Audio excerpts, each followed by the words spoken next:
आज की इस भागदौड़ भरी दुनिया में नेगेटिविटी और तनाव से बचना लगभग नामुमकिन सा लगता है। पर सोचिए, क्या हो अगर इन सब का हल सदियों पुराने ज्ञान में छिपा हो। चलिए आज एक जैन साधु के नजरिए से समझने की कोशिश करते हैं कि कैसे असली शांति बाहर की दुनिया में नहीं बल्कि हमारे अपने अंदर किए गए बदलावों से मिलती है। कभी ना कभी हम सबको ऐसा महसूस होता है ना, कि जैसे हम किसी नेगेटिव माहौल में फंस गए। और ये माहौल सिर्फ बाहर नहीं होता, कई बार तो ये हमारे मन के अंदर ही बन जाता है, एक ऐसा जाल जिससे बाहर निकलना बड़ा मुश्किल लगता है। और देखिए, यहीं पर एक साधु का ज्ञान हमें एक जबरदस्त सूत्र देता है। वो कहते हैं, सॉल्यूशन मुश्किलों में फंसे रहने में नहीं बल्कि उनसे आगे बढ़ जाने में है। ये एक छोटी सी बात हमें याद दिलाती है कि कंट्रोल असल में हमारे ही हाथों में है। तो जब हम कहते हैं विषाक्त वातावरण या टॉक्सिक एनवायरनमेंट, तो इसका असली मतलब क्या होता है? एक साधु की नज़र से देखें तो ये सिर्फ कोई जगह नहीं है। जी हाँ, टॉक्सिसिटी कोई बाहरी जगह नहीं बल्कि एक अंदरूनी स्टेट ऑफ माइंड है। इसे एक ठहरे हुए तालाब की तरह समझिए। जैसे रुका हुआ पानी धीरे धीरे खराब होने लगता है, ठीक वैसे ही जब हम ईर्ष्या, अहंकार और गुस्से जैसी भावनाओं में फंस जाते हैं तो हम अपने ही अंदर एक जहरीला माहौल बना लेते हैं। यही है वो अंदरूनी जहर जो हमें एक ही जगह पर बांध कर रखते हैं। हमारा ईगो, किसी चीज से बहुत ज्यादा लगाव यानी मोह, दूसरों से जलन, गुस्सा, ये सब मिलकर उस ठहरे हुए तालाब को और भी गंदा करते जाते हैं जिसमें हम फंसा हुआ महसूस करते हैं। तो सवाल ये है कि इस ठहराव से, इस दलदल से बाहर कैसे निकला जाए? तो पहला और सबसे पावरफुल टूल है माफी यानी क्षमा। चलिए देखते हैं ये काम कैसे करता है। जैन धर्म में एक बहुत ही गहरी प्रैक्टिस है मिच्छामे दुक्कडम। इसका सीधा सा मतलब है मेरी सभी गलतियां निष्प्रभावी हों। पर यह सिर्फ ये मानना नहीं है कि हमसे गलतियां होती हैं, नहीं, ये एक्टिवली माफी मांगने का तरीका है। और ये जो विनम्रता है ये हमारे ईगो को तोड़कर हमें झगड़ों के जाल से आजाद कर देती है। और एक बात बिल्कुल साफ समझ लेनी चाहिए, माफ कर देना या माफी मांग लेना कमजोरी की निशानी नहीं है।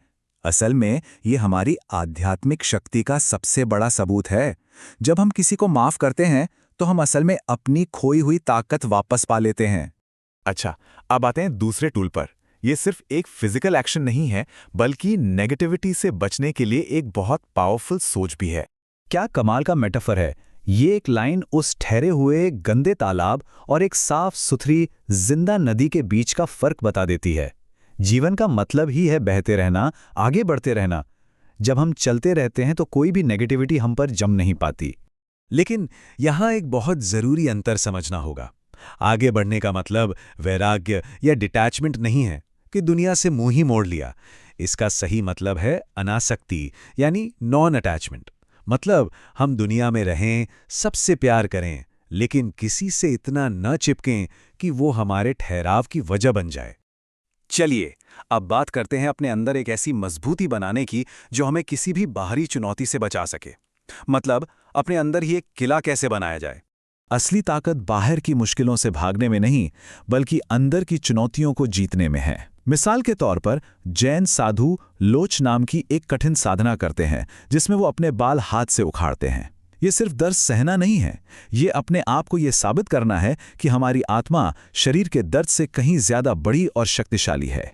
साधु के हिसाब से ये जो सहनशीलता है ये कोई जादू नहीं है, ये एक स्किल है जिसे धीरे धीरे बनाया जा सकता है।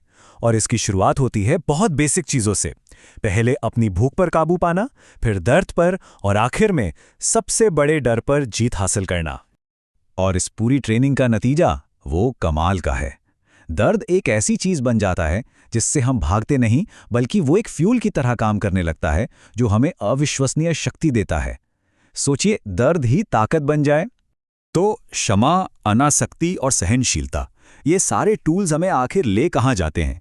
ये सब हमें उस आखिरी और सबसे जरूरी सिद्धांत की तरफ ले जाते हैं जो इन सबको एक साथ जोड़ता है। कर्म को समझने के लिए ये आज के जमाने की एनालॉजी तो जबरदस्त है, हमारी आत्मा का सीसीटीवी कैमरा। मतलब ये सिर्फ हमारे एक्शन रिकॉर्ड नहीं कर रहा, ये हमारे विचारों को, हमारी नीयत को भी रिकॉर्ड कर रहा है। इसका मतलब साफ है, हम बाहर क्या करते हैं उससे ज्यादा जरूरी ये है कि हमारे अंदर क्या चल रहा है। और बस यही है पूरी बात का सार। ये एक ऐसा प्रिंसिपल है जिसे आज विराट कोहली जैसे लोग भी मानते हैं। जो दिखाता है कि ये बात कितनी यूनिवर्सल है। अगर अंदर से सब ठीक है, अंदर शांति है, तो बाहर की दुनिया का शोर शराबा हमें परेशान कर ही नहीं सकता। तो ये सारी बातें सिर्फ सुनने के लिए नहीं हैं, बल्कि अपनी जिंदगी में उतारने के लिए हैं। चलिए खुद से एक सवाल पूछते हैं। आज अपने अंदर ऐसा कौन सा एक छोटा सा बदलाव लाया जा सकता है जो हमारी बाहरी दुनिया को भी बदल कर रख दे?